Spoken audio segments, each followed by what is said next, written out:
Happy Friday, everyone. Good morning, church. Hope you are well. This week we've been looking at this issue of how to manage our emotions in these troubling times. And we've looked at three primary things all week long, just practical things to hold on to. The first thing is we must learn to watch over our heart. Proverbs 4:23 says that our heart is the wellspring of life. We must guard, protect it, watch over it. Second thing is we need to learn to take our emotions, our heart, to Jesus, to trust Jesus with our emotions. We see in Proverbs 3:5 and 6, trust in the Lord with all of our heart and to lean not in our own understanding, and all through to verse 8 in Proverbs 3. And the final thing is that we need to look at Galatians 5:22 and realize that the fruit of the Spirit is something we should expect and pursue.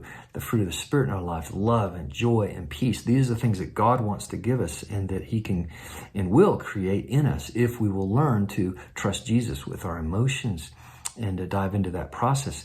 As we close out this week and we look at a couple more verses in the Olivet Discourse, I wanted to raise this issue that our emotions can only grow in a healthy way when we are very clear about our purpose in life. And this is what the gospel does, right, for us.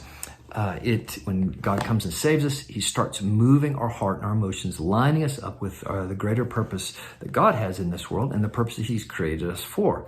Now, in Matthew 24, in the Olivet Discourse, let me just pick up where we kind of left off yesterday.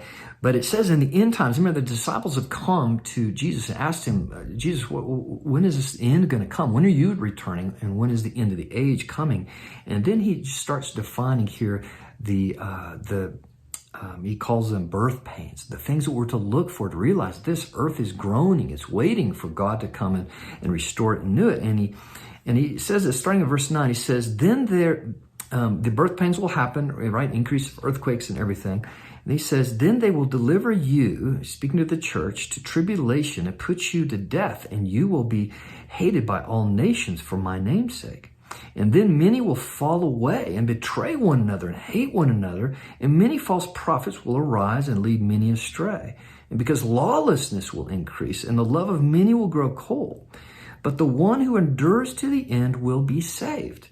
And this gospel of the kingdom will be proclaimed throughout the whole world as a testimony to all nations, and then the end will come. Wow, Jesus gives this a huge clue here, right? In really rough times, as things get really bad, He says all the nations will actually hate the church, hate followers of Jesus. And it looks pretty desperate. It says that we'll have tribulation. It says love will go cold, that many will, because of that persecution and that compression and that fear, they will fall away. They will betray one another, turn one another in. Just like we saw Paul before he was saved, was turning in others and hate one another. This is some tough stuff, and lawlessness will increase and people's love will grow cold. In the midst of all of this, we see there's a dynamic church. In the midst of all this, the church is actually going to be on purpose, on point of carrying out the Great Commission, taking the love of Jesus, the answer of the world, to the ends of the earth, accomplishing the mission that God gave us. And we see here that oftentimes when the church and throughout history, I think it was Tertullian that said, right, the blood of the martyrs is the seed of the church. And when the church is persecuted, right, it actually thrives. We see it in China. We see it in Iran right now. And in America, because of the comfort level we have, God, I believe during this compression, He's waking us up, right, to His purposes, to get us out of our comfort zone, to get back in the game. And right, to be about His purpose, which is larger than us, larger than our nation, but it is a world purpose, and it's tied to the Great Commission to make disciples. And so I just want to end this week with a challenge when it comes to our emotions. In other words, if my emotions are not healthy, if I'm not surrendered to Jesus, if I'm not learning to watch over my heart and journey with other people in a healthy biblical context, is that I'm going to be sidelined. I'm not going to be effective in the ministry, in the mission that God has for me for His kingdom work. And He's called us, right, to have an impact in these areas. And so I just ask you some basic things, right, to think about. Have you been discipled, right? Or have you learned to make disciples? That's the Great Commission.